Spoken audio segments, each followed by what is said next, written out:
The rain poured heavily as the Uber driver checked his phone for the next ride request. The notification beeped, and he accepted it without hesitation. He drove a few blocks before spotting a woman standing alone at the edge of the sidewalk, soaked from head to toe. As he pulled up, he noticed something unusual. She was crying, her shoulders trembling, and her hands clutching a small purse tightly. He reached over to unlock the door. She got in quickly, her wet clothes sticking to the seat. "Where to?"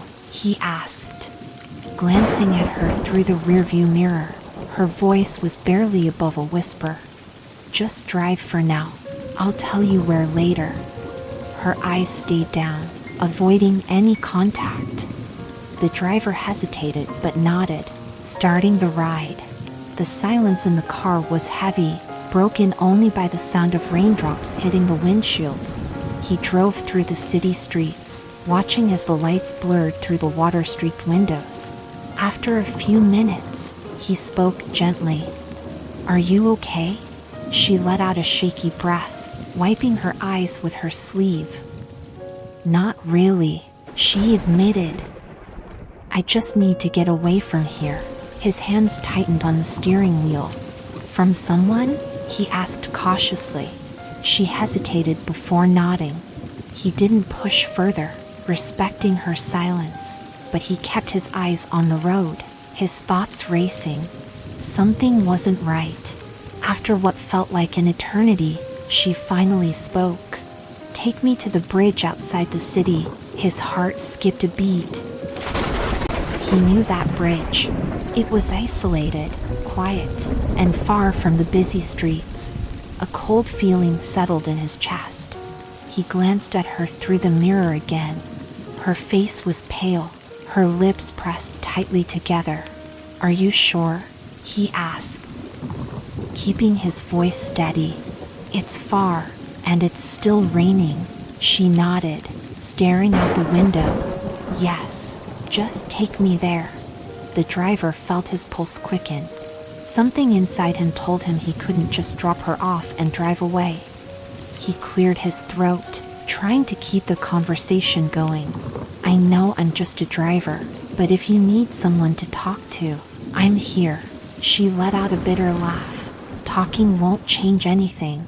"Maybe not," he admitted, "but it might help a little." She stayed silent for a moment, then sighed. "I lost everything today.